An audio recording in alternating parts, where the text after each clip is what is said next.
Welcome. I'm Kinetic Symphony.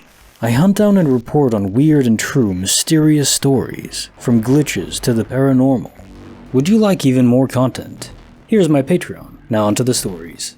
Case file number 989, written by Post-Watermalone. The Time Resetting Train. I was on my normal commute this morning, riding the Q train, and I cannot figure out what happened to me.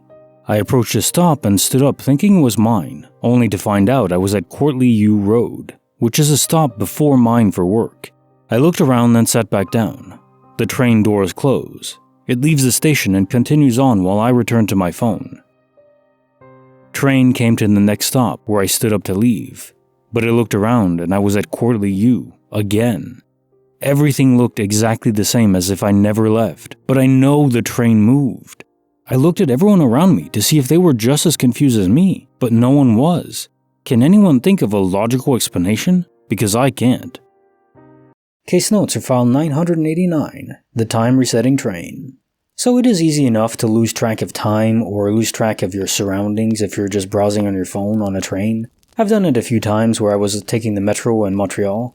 You don't really remember where your stop is at, or you just think you're at a stop and it's not quite the right one. So the first part of the story I don't think is necessarily a glitch, but the second part, where you clearly saw the name of the stop, were ready to leave, and yeah, okay, this isn't it. So I was just mind befuddled. But then it happened again. It was like a time reset entirely. You felt the train move, it obviously did, per your story.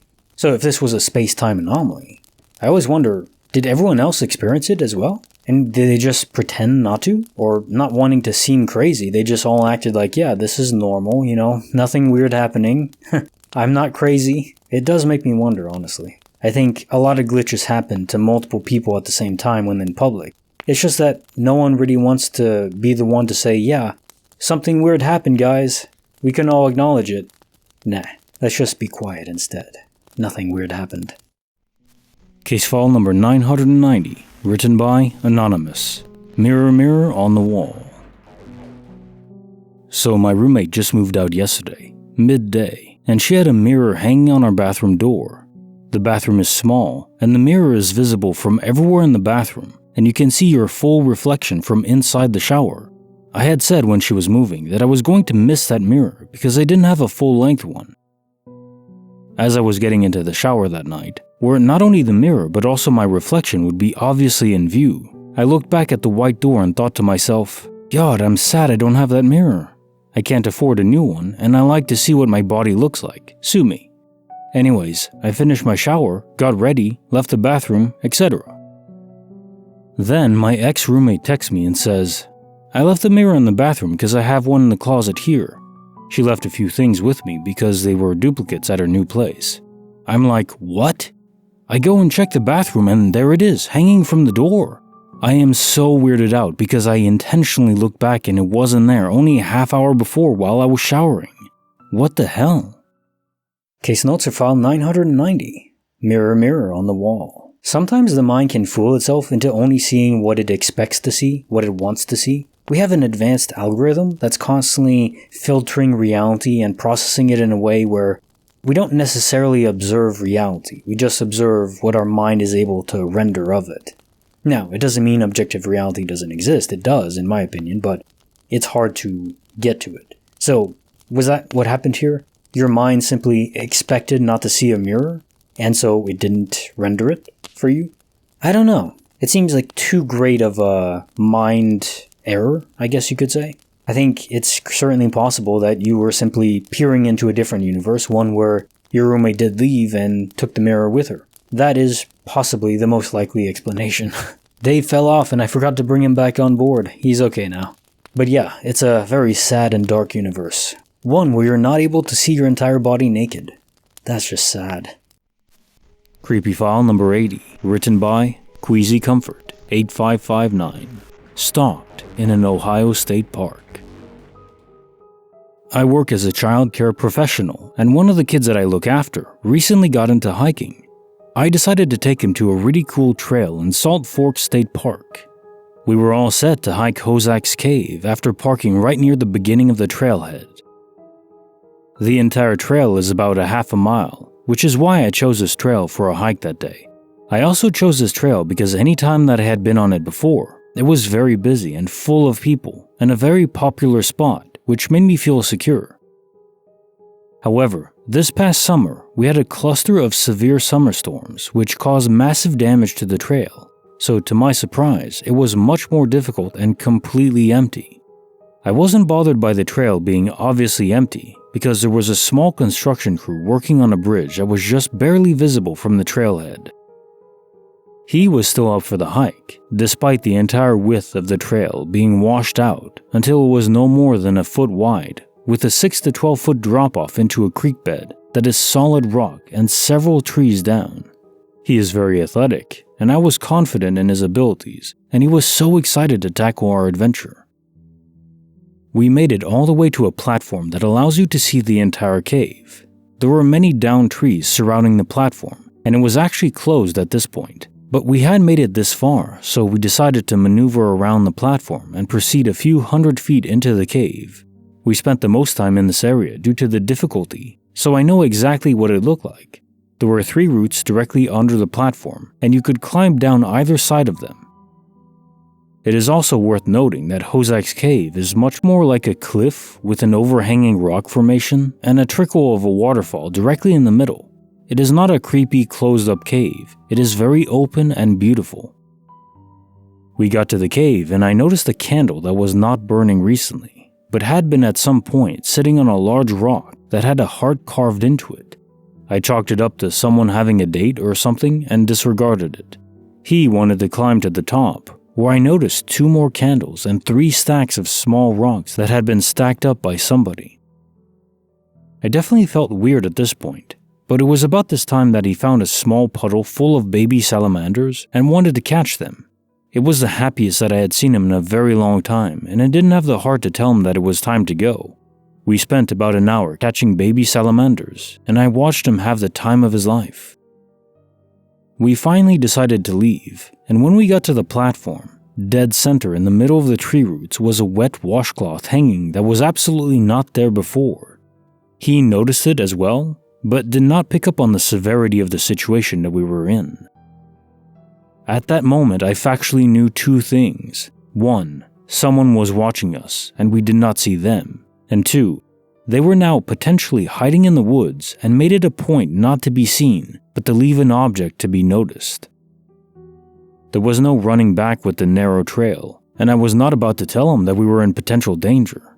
I told him to go in front of me, and I just kept encouraging him that he was doing great over and over, and that seemed to speed him up naturally. I never saw anyone while we were on the trail. We got to the car and I locked the doors immediately. On our way out of the park, a very dirty man, probably in his 30s, came out of the woods and made it a point to stare at me with the most empty of expressions that I have ever seen. The man followed me with his eyes and head as I drove by him and continued to stare at me until I couldn't see him anymore. I knew the third fact at that point. He made it a point to make himself apparent to me, and that facts 1 and 2 were true. That stare stuck with me for days, and I considered counseling after this as it bothered me for several weeks, causing me severe anxiety.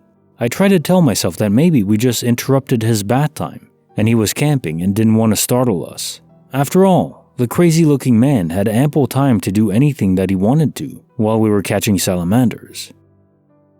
I just cannot in any way rationalize why he stared into my eyes the way that he did, if he wanted to go unnoticed. Deep down, I know that it is much more likely that it was a deliberate action intended to scare me. The boy never had any idea how panicked I was, and to this day, it was the most fun that I've ever seen him have. He brings it up regularly, and it was a very positive experience for him. It was one of my worst experiences ever, and it made me feel so sick and disturbed. Case notes for the creepy file, number 80. Stalked in an Ohio State park. So I would say if this man was just camping and didn't want to intend you guys harm or fear or anxiety or anything, he definitely went about it the wrong way, especially after leaving the trail and spotting you 2. Clearly he was observing you because he knew who you were, given the stare. So my gut is he didn't intend you harm. There's a lot of people that camp in state parks or national parks. They're homeless, so they may not be all there mentally. or, using other substances to help with depression. But I don't necessarily think he was evil, out to get you. The stare is weird though, but it may just be because his mind wasn't all there. I don't know if it was necessarily malicious intent, trying to scare you. But yeah, it's definitely something to concern yourself with if you go to a state park, or more notably a state forest, because you can actually just camp in a forest for, I think, 14 days at a time, and then you only have to move like 25 miles in any direction, and then you can repeat it. It's free. In a state park, it's more regulated, but in a forest, not as much. So just, it doesn't mean you're going to be stalked and haunted or preyed upon by other humans if you go there, but just probably best to take protection if you can, in my opinion. Always better to be safe than sorry. And now time for the story of the day. Once upon a time, in a small village, there lived a kind-hearted farmer named Jack. He lived a simple life, but he was known for his honesty and integrity. Jack's reputation was so good that people from far and wide would come to see him to settle their disputes. One day, a wealthy merchant came to Jack's village and set up a market. The merchant was a cunning man, and would often cheat the villagers by selling them goods of low quality at high prices. Jack was disgusted by the merchant's actions, and he decided to do something about it. The next day, Jack went to the market and challenged the merchant to a deal. He said, "Sir, I will buy all the goods you have in your market, but I want you to be fair with the prices." The merchant, thinking that Jack was a simple farmer, agreed to the deal. However, when it came time to pay, Jack pulled out a bag filled with gold coins and paid the exact price for each item. The merchant was shocked and asked, "How did you get so much money?" Jack replied, "I may be a farmer, but I have always lived by the moral that honesty is the best policy. I've been saving up my hard-earned money for a long time, and I've never cheated or taken advantage of anyone." The merchant was ashamed by his actions and asked for Jack's forgiveness. Jack did forgive him, and the merchant left the village a changed man. From that day on, he started to treat the villagers fairly and became known as an honest merchant. So the moral of this story is pretty straightforward, but that I think long-term, honesty and integrity will guide you much further than to cheat. Yeah, you may get ahead temporarily if you do. It's the whole path of the dark side. You get more power, but eventually it destroys you. It's better to be good and honest. At least that's how I live my life. And as you can see here, these are my pull-ups right now. The most I can do is 10. Well, maybe I had one more in the tank, I think, so 11.